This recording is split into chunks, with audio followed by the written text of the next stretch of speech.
درمیان میں اللہ کے نبی نے ایک بات ہمیں سمجھائی، فرمایا رمضان مبارک میں تم 4 چیزوں کا بہت زیادہ اہتمام کیا کرو، 4 چیزوں کا بہت اہتمام کرو۔ استکثروا فیہ من 4 خصال۔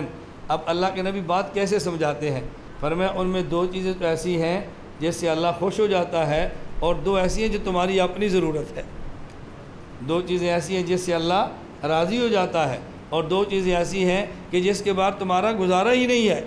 وہ 2 چیزیں جس سے اللہ راضی ہوتا ہے، فرمایا ایک تو کثرت کے ساتھ رمضان میں لا الہ الا اللہ پڑھا کرو، نمبر 2 کثرت کے ساتھ رمضان میں استغفار کیا کرو، استغفار۔ شیخ الحدیث مولانا زکریا رحمۃ اللہ علیہ نے اس حدیث کے تحت نہیں لیکن فضائل ذکر میں لکھا ہے کہ عربی زبان میں کثرت کا اطلاق عموماً 100 پر ہوتا ہے۔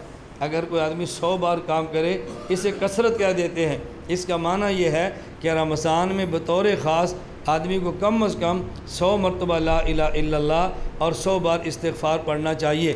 میں ان حضرات سے کہتا ہوں جن کا مجھ سے اصلاحی تعلق ہے، میں انہیں کہتا ہوں بھی آپ کو جو تسبیحات دی جاتی ہیں، ایک تو وہ جو 12 تسبیحات، اور مجھے اس پہ بحمد اللہ تعالیٰ بڑی خوشی ہوتی ہے۔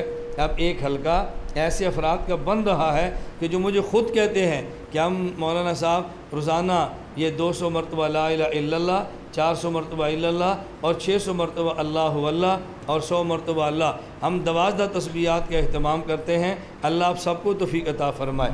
اب مردوں میں نہیں، خواتین میں بھی ذوق بن رہا ہے۔ مجھے کل ایک خاتون نے ایک میسج کیا، پھر کیا کہ مولانا صاحب آپ سے بات کرنا چاہتے ہیں تو بات نہیں ہوتی۔ میں نے کہا فون نہ کیا کریں، آپ مجھے لکھ کے میسج دے دیا کریں اور میں پڑھ کے آپ کو وائس ریکارڈنگ پہ جواب دے دیا کروں گا۔ مجھے بے حد خوشی ہوئی۔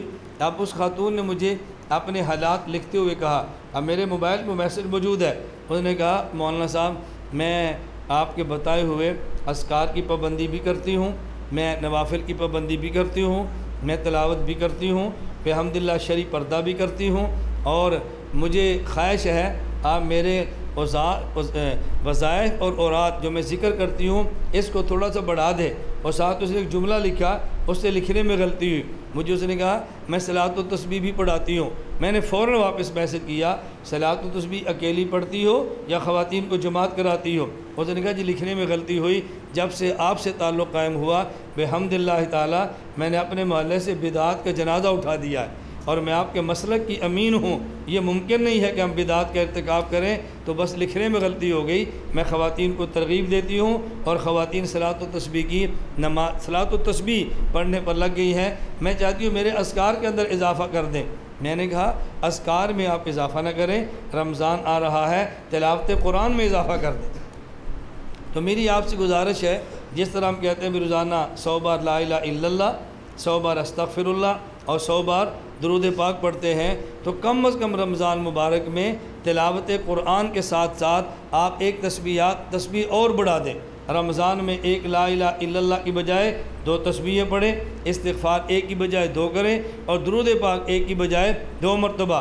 اور قرآن کریم حفاظ کو تو کہنا ہی نہیں چاہیے، ان کا تو کام ہے تلاوت کرنا۔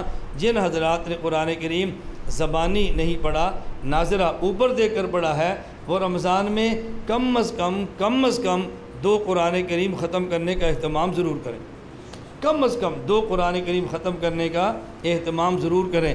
اب اس کا معنی یہ نہیں ہے کہ رمضان میں حافظ تراویح پڑھے تو جی ایک تو ہمارا ختم ہو گیا حافظ کے ساتھ اور ایک الگ کر لیں گے نا، حافظ والا نہیں، اپنے 2 قرآن خود ختم کریں، روزانہ 2 پارے تلاوت کا اہتمام کریں گے نبی انشاءاللہ۔ اللہ کے نبی پاک صلی اللہ علیہ وسلم فرمایا کہ 2 چیزیں ایسی ہیں جو تمہاری ضرورت ہیں، نمبر 1 جنت اللہ سے مانگو، اور نمبر 2 جہنم کی اللہ سے پناہ مانگو۔ اللہ ہم سب کو جنت عطا فرمائے، اللہ ہم سب کو جہنم سے محفوظ فرمائے۔ اللہ پاک ہم سب کو رمضان مبارک کی قدر کی توفیق عطا فرمائے۔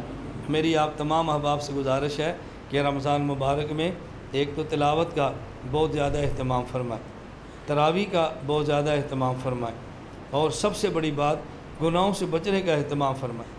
یہ میں آپ کو بڑی درد سے عرض کرتا ہوں، آپ مناسب سمجھیں تو کم از کم رمضان میں موبائل کا استعمال کم کر دیں۔ اس موبائل کے ذریعے بہت سارے گناہ ہو جاتے ہیں، بس موبائل کا استعمال آپ کم کر لیں، بلا ضرورت اس کو استعمال نہ کریں، بہتر ہے اس کو بند کر دیں، وگرنہ اس کو کم استعمال کریں اور اپنی حفاظت کریں۔ گناہوں سے خود کو بہت زیادہ بچائیں. جو رمضان کے علاوہ ٹی وی دیکھتے ہیں، رمضان کا مہینہ ٹی وی بند کر دیں. رمضان کے علاوہ جو گناہ کرتے تھے، رمضان میں گناہ نہ کرنے کا فیصلہ کریں. اللہ اس کی برکت سے آئندہ بھی انشاءاللہ گناہوں سے محفوظ زندگی عطا فرمائے گی.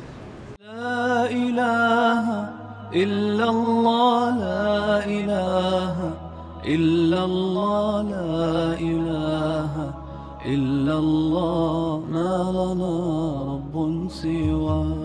لا الہ الا اللہ، لا الہ